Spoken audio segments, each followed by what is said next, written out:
Assalamualaikum warahmatullahi wabarakatuh. Kembali lagi dengan saya Sarah Dinawati dengan NIM 19002086 di mata kuliah Manajemen Humas atau Public Relation.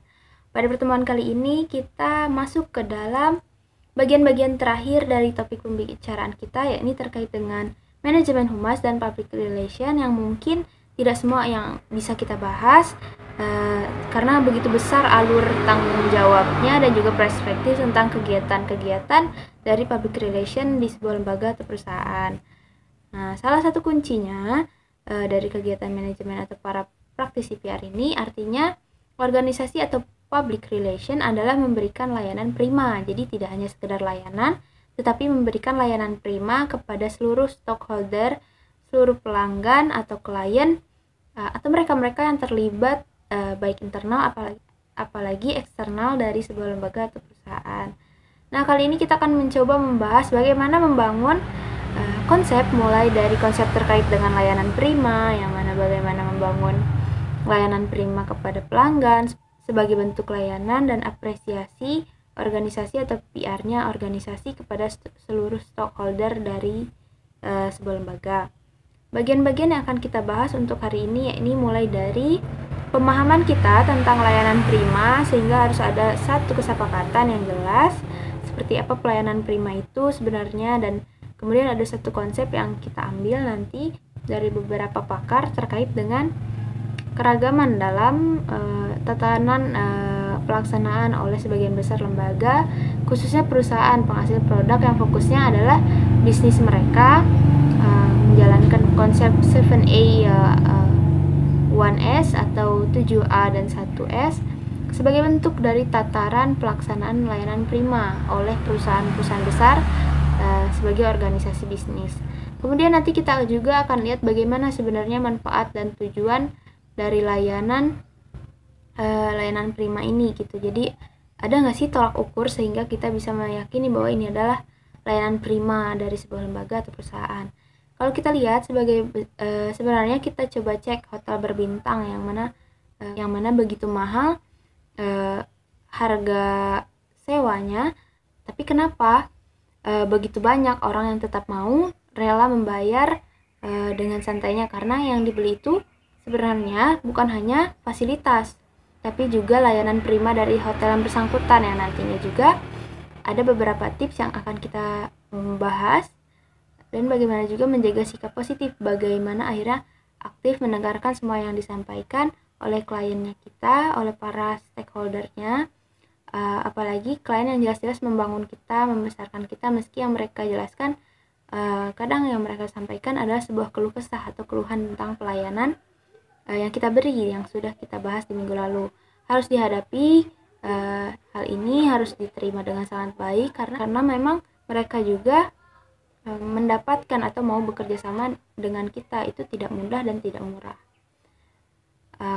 Baik teman-teman, kita akan coba bahas satu persatu, mudah-mudahan ini memberikan dampak bagi kita, paling tidak bisa memberikan gambaran tentang bagaimana sebenarnya layanan prima, bahkan secara personal kita pun terlibat dengan orang lain, atau ketika kita dalam sebuah lembaga secara pribadi seharusnya kita memberikan pelayanan kepada orang-orang yang terlibat di sekitar kita.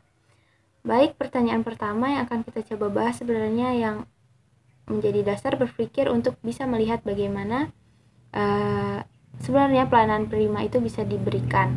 Ada istilah internasional yang menyatakan bahwa maksud utama layanan prima yang kita sampaikan ini adalah excellent service, yang mana jadi tidak ada lagi di atas excellent gitu ya, emang udah yang paling baik, yang jitu yang tertinggi lah gitu.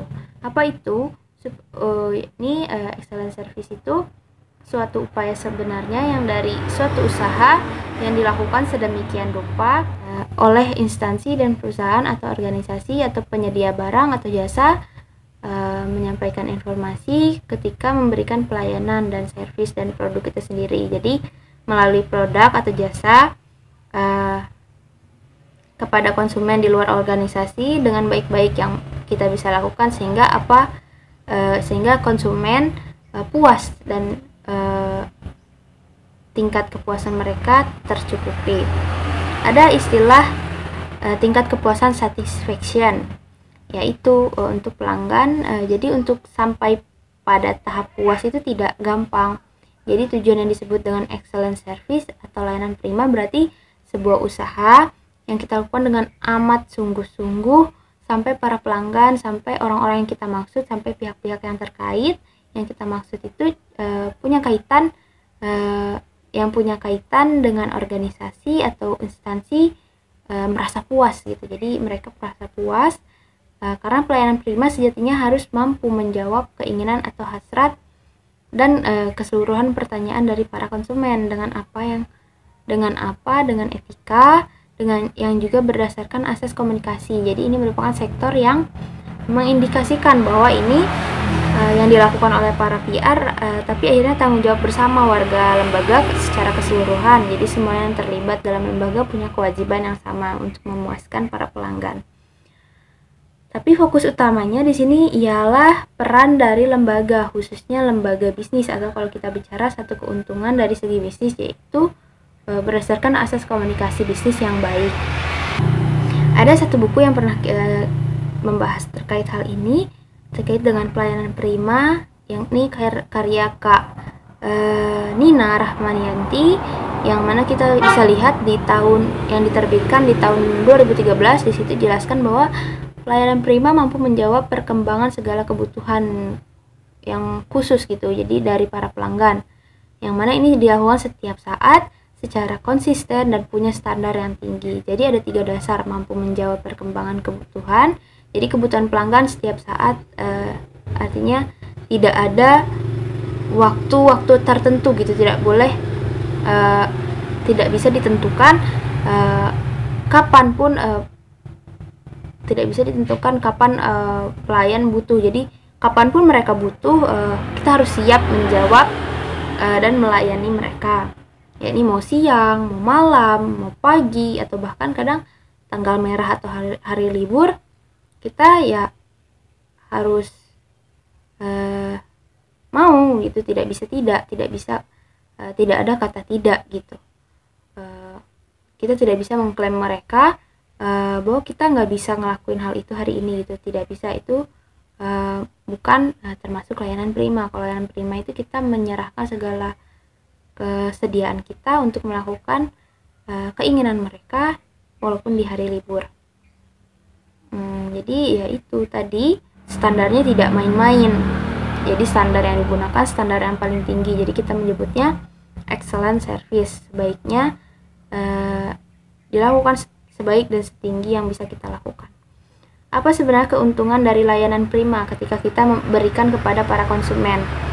Sebenarnya kepada para pelanggan kita, kepada keseluruhan umat manusia atau lembaga lain, atau manusia-manusia lain, personal lain, instansi lain di luar organisasi kita, tapi ada keterlibatan, ada kondisi yang saling menguntungkan tentang keberadaan mereka, bahkan kepada orang-orang yang ada di dalam instansi sekalipun ketika layanan prima diberikan.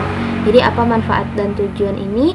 Jadi bagian lain yang harus dijawab oleh lembaga bagi mereka yang disebut public relation officer dari sebuah lembaganya. Yang pertama, jadi beberapa di antaranya dari sekian banyak yang mungkin kita bisa lihat yang dari sisi berbeda, tapi ada juga yang namanya layanan prima atau excellent service ketika diberikan banyak sekali manfaat untuk lembaga itu sendiri, bahkan dari sisi material yang bisa kita hitung, karena sekali orang merasa puas atau merasa dijamin atas layanan tadi, apalagi kita hubungkan dengan yang dikatakan Kak Nina tadi, itu mampu diberikan atau dijawab secara keseluruhan dan terus-menerus atau konsisten atau kapanpun dan dimanapun. Itu kemudian juga tidak mengindikasikan bahwa kita lagi libur, jadi secara kontinu terus-menerus. Bahkan standar yang digunakan juga standar yang tinggi. Itu wajar setiap pelanggan yang sudah sekali menggunakan produk atau jasa kita, maka mereka akan berhubungan dengan lembaga kita selamanya, bahkan mereka tidak akan mau lepas karena layanan juga sudah diberikan dengan totalitas. Nah, ini manfaat yang paling luar biasa sebenarnya. Dan manfaat lainnya dari layanan prima itu ialah sebagai fungsi atau manfaat untuk menjalankan atau memanfaatkan berbagai fungsi layanan mulai dari fungsi komunikasi, fungsi ekonomi, fungsi penilaian, dan lain sebagainya. Contoh, coba kita lihat fungsi dari komunikasi misalnya. Ini adalah layanan Prima sebagai sebuah usaha untuk menyampaikan informasi terkait produk atau jasa yang kita punya, terkait apapun yang kita sampaikan kepada para pelanggan kita yang didapat oleh konsumen ketika membeli atau menggunakan atau memanfaatkan barang atau jasa yang kita punya. Jadi informasi yang kita berikan itu tidak boleh informasi yang bohong. Informasi yang harus diberikan ialah informasi yang benar adanya, bahwa layanan Prima itu jujur, dan yang kedua itu bermanfaat untuk menjalankan fungsi ekonomi juga. Jadi kondisi excellent tadi, maka bisnis atau usaha yang kita lakukan semakin untung, karena sekali orang merasa puas dengan kita, maka selamanya mereka akan mau menjadi pelanggan terbaik kita. Jadi agar selalu memanfaatkan produk atau jasa kita, jadi mereka tidak akan pernah lari atau meninggalkan produk yang kita punya. Yang ketiga, untuk memanfaatkan yang namanya fungsi penilaian. Fungsi penilaian artinya adalah layanan Prima tadi akan bermanfaat bagi konsumen kita, bagi para pelanggan kita. Jadi mereka menilai tingkat kebaikan, tingkat kecakapan dalam hal konsumen ketika mempengaruhi keputusan mereka dalam memilih layanan. Dan bukan itu saja, sekali mereka merasa nyaman, merasa puas, mulut mereka akan menjadi sumber informasi buat produk kita kepada pelanggan lain, yang mana ini akan memunculkan pelanggan-pelanggan baru. Jadi memulai fungsi penilaian ini, jadi kalau sekali orang menilai baik, apalagi nota kebiasaan orang kita kan sekali mereka menilai gitu ya, mereka kadang mencap itu, mengklaim itu menjadi hal yang seumur hidup gitu. Jadi kadang-kadang jadi susah diganti. Sekali menilai buruk, walaupun kita sudah memperbaiki diri, juga cenderung susah untuk meluruskannya. Jadi yang terakhir adalah fungsi persaingan.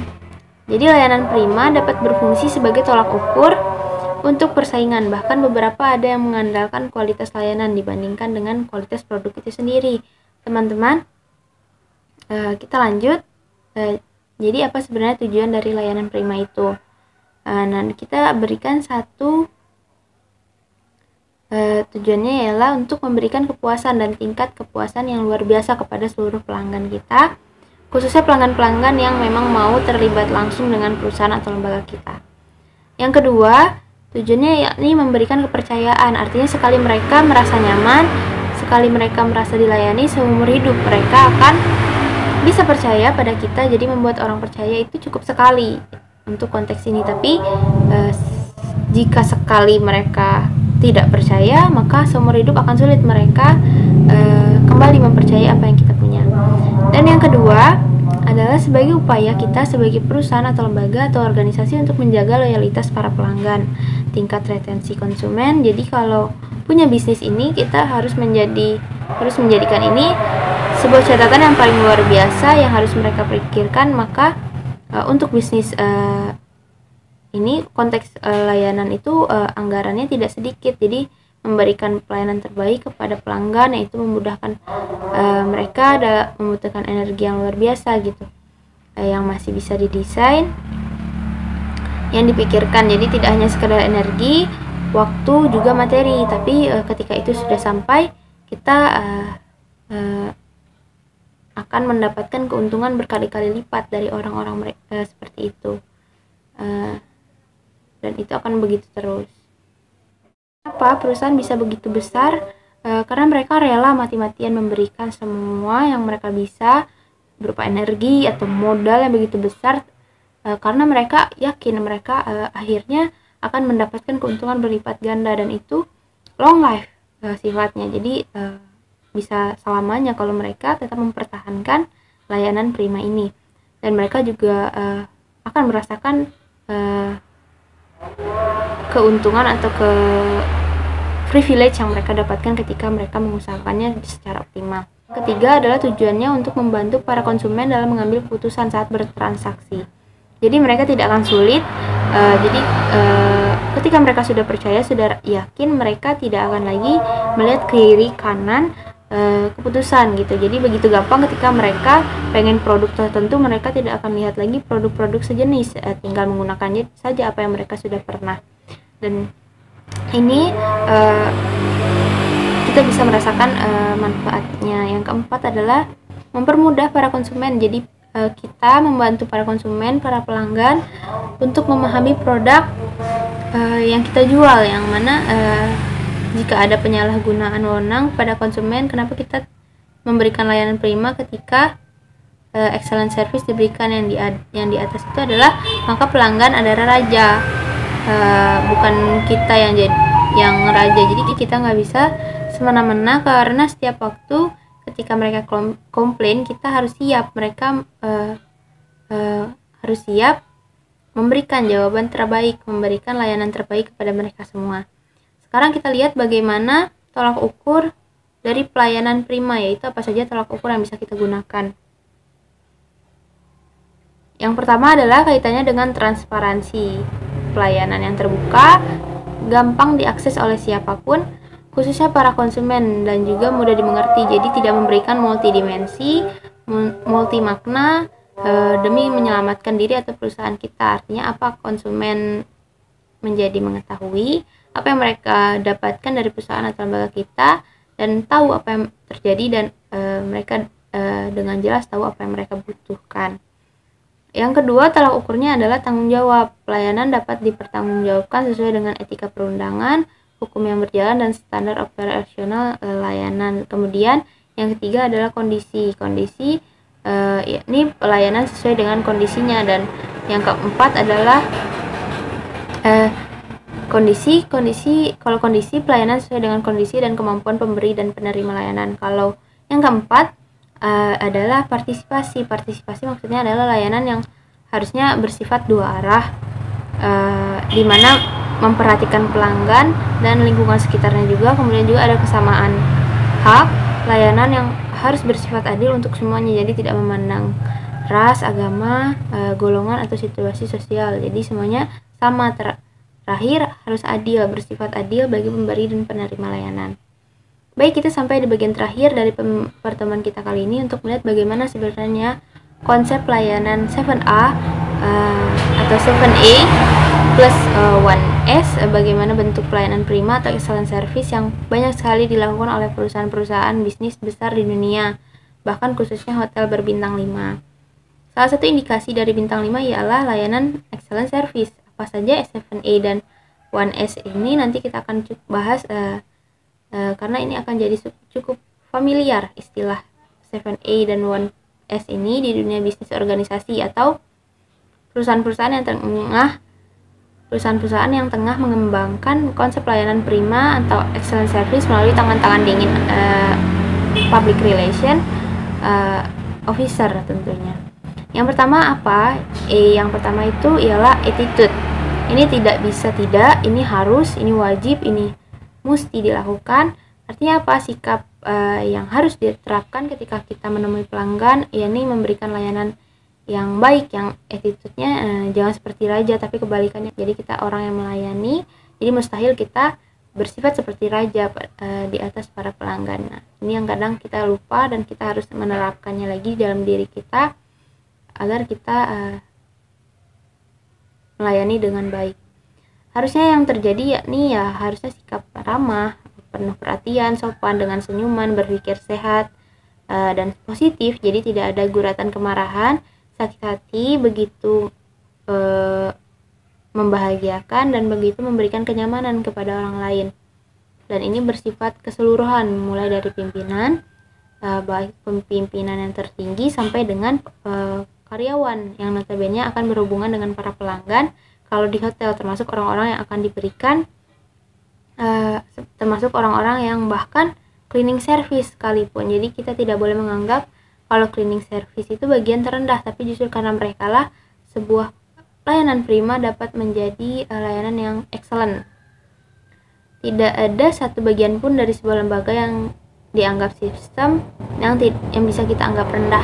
Semuanya sama-sama punya keterlibatan dan punya sumbangan begitu besar dalam konteks masing-masing.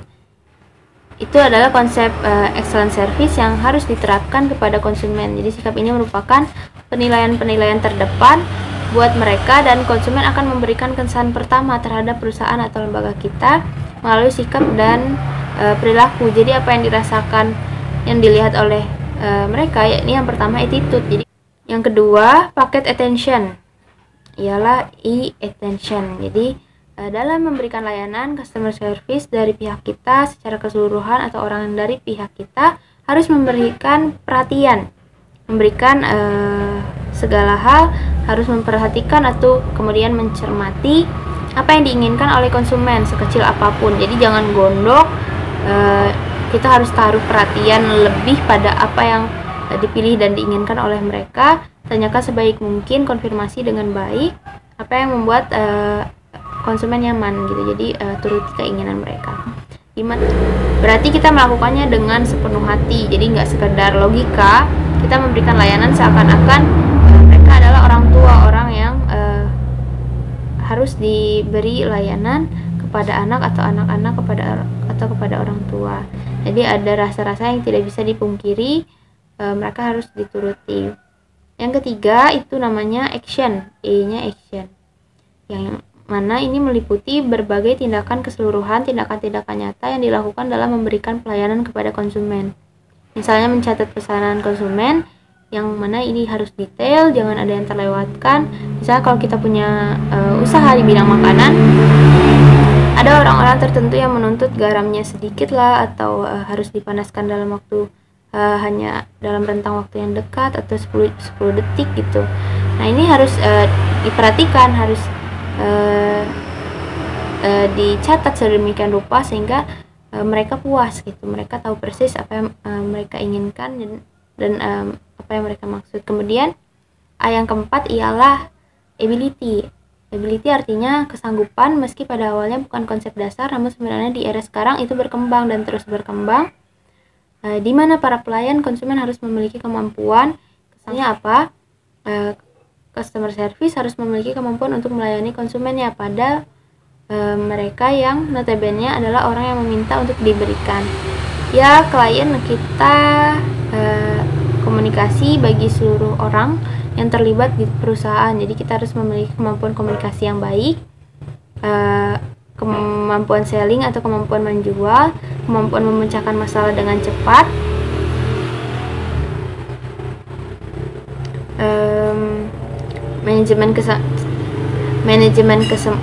manajemen kecemasan hingga hal yang lebih praktis, misalnya seperti apa teknologi Excel atau software transaksi dan juga mesin kasir dan lain sebagainya. Ada tuntutan ability, ini sebuah keharusan bagi setiap orang yang terlibat dalam perusahaan atau lembaga kita. Jadi ketika konsumen butuh, tidak menunggu lagi, tunggu pak karena ini bagian karyawan ini gitu, divisi ini yang mana ini lagi makan siang, ini nggak bisa. Jadi mereka harus bisa dituntut melakukan hal-hal ini gitu, hal-hal yang meski dulu tidak familiar tapi sekarang menjadi begitu berkembang. Maka perusahaan besar menuntut banyak kemampuan yang harus dimiliki oleh calon karyawan.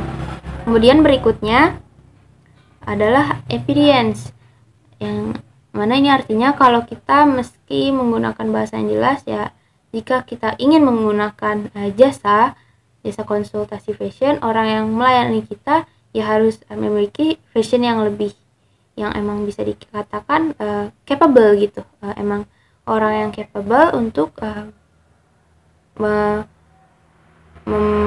memberikan kita saran, karena mereka juga udah lihai, udah paham dengan keadaan dengan fashion itu sendiri. Jadi mereka harus memiliki standar yang cukup juga, dan kita harus tahu mereka punya standar itu dilihat dari penampilan mereka. Jadi ability-nya harus cukup, dan itu bisa membuat kredibilitas yang tinggi bagi sebuah pelayanan gitu. Konsumen akan mempertanyakan itu. Jadi kita harus sesuai dengan passion kita, sesuai dengan pekerjaan kita, dan itu harus dilakukan dengan baik, dengan optimal, harus dengan ability yang tinggi.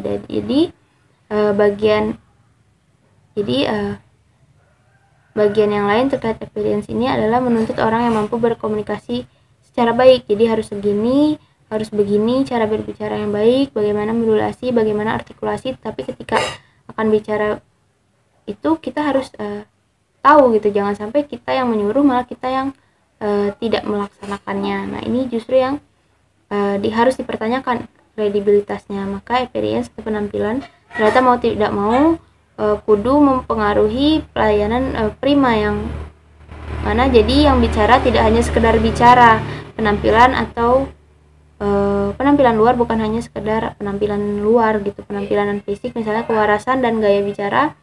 Jika usaha Anda bergerak di bidang pelayanan misalnya, maka usahakan menggunakan penampilan yang rapi dalam menggunakan setelan, walaupun sederhana, tidak harus mahal tapi harus enak dilihat. Berbeda dengan pelayanan teknis, di mana Anda harus meyakinkan konsumen dengan membawa kelengkapan alat, bukan baju yang akan dipertanyakan tapi alatnya lengkap atau tidak. Jadi ada kesesuaian. Nah, itu adalah experience. Nah, kita masuk ke accountability atau pertanggungjawaban apapun maksudnya. Jadi atau mempertanggungjawaban apapun maksudnya, dalam excellent service tanggung jawab menjadi bagian utama sebagai pelayanan konsumen. Jadi harus memiliki rasa tanggung jawab yang tinggi terhadap pekerjaan pelayanan, maka itu harus diberikan. Hal ini sebenarnya menjadi dasar di tiap pekerjaan ataupun hal lain dalam apapun bentuknya. Jadi Anda harus bertanggung jawab sehingga fokus pada pelayanan bukan keuntungan, karena keuntungan adalah impact-nya. Layanan yang paling penting adalah tanggung jawabnya. Ketika Anda menjadikan ketika Anda membuat janji jam 1, ya harusnya semua jam 1 itu sudah siap, semuanya sudah beres. Dan jika Anda menyatakan bisa menghilangkan sesuatu atau membersihkan sesuatu, ya harus sesuai dengan janji yang diucapkan, yakni bertanggung jawab. Yang terakhir 7A yang harus kita bahas dari 6 tadi ialah kita beralih ke A terakhir, yaitu affirmation. Jadi Anda harus memiliki sikap ini, ya tidak hanya Anda tapi secara keseluruhan orang yang ada di lembaga kita harus memiliki sifat affirmation ini, apalagi perusahaan bisnis. Jadi penting sebenarnya apapun perusahaannya untuk kita berkiblat pada konteks bisnis untuk hal-hal tertentu, karena untuk kaitannya dengan excellent service, apapun bentuknya, organisasi atau instansinya punya kewajiban yang sama memberikan layanan prima kepada para pelayannya, kepada para pelanggannya. Artinya dalam konteks affirmation, ini pelayanan yang harus membuat diri kita berpikir positif dan menegaskan pikiran kita kepada hati kita bahwa kita ada pada posisi positif, yang mana ini membangun dan membantu kita menyingkirkan berbagai sifat emosional. Misalnya ketika kita memberikan layanan kepada konsumen, mereka melakukan pengaduan bahwa ini jorok, itu jorok, segala macam, dan ini kasar. Nah, yang kita harus lakukan ialah jangan terima buruk dulu, berburuk sangka dulu, terima dengan sifat yang positif, dengan satu kondisi positif, yang mana jangan-jangan ini meskipun ada di pikiran kita rasa mustahil pada karyawan, karena standar yang kita sudah tetapkan sudah cukup baik, tapi kenapa masih dibilang jorok? Ya ini kadang-kadang ada yang terlewatkan sebagai tindakan positif. Nah, jadi harus positif dulu pikiran kita dalam rangka memberikan layanan terbaik kepada mereka. Jadi jangan marah dulu, chill aja dulu, terima dengan baik dan perbaiki gitu, terima dengan baik lalu cek, jika rasanya emang benar ya komunikasikan lagi dengan baik. Ini yang tadi kita bahas, yakni membantu kita memikirkan sifat-sifat emosional yang berlebihan dan lebih profesional dalam menjalankan sebuah usaha ketika menghadapi pelayan atau ketika menghadapi pelanggan atau klien atau konsumen. Yang terakhir dari 7E dan 1S itu adalah S-nya, yakni simpati. Simpati itu ialah simpati. Jadi yang mana kita ada di satu level yang di atas, tapi kita ngerasain apa yang dirasakan orang lain. Misalnya ada orang jualan, nenek-nenek sudah tua, kita ingat orang tua kita, ya Allah di rumah kasihan ya, kalau seandainya mama saya yang gitu ya, Masya Allah gitu, batin kita tersentuh. Nah itu ya empati. Nah kalau simpati itu kita juga berpikir bagaimana pelayanan prima ini harus diberikan paling tinggi.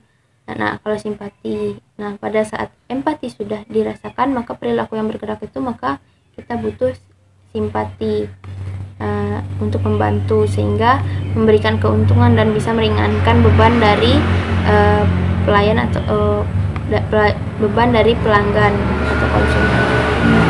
Jadi kita jadi simpati ada di satu level di atas empati. Maka ini dalam layanan prima bukan 8A, karena A yang terakhir bukannya A tapi simpati.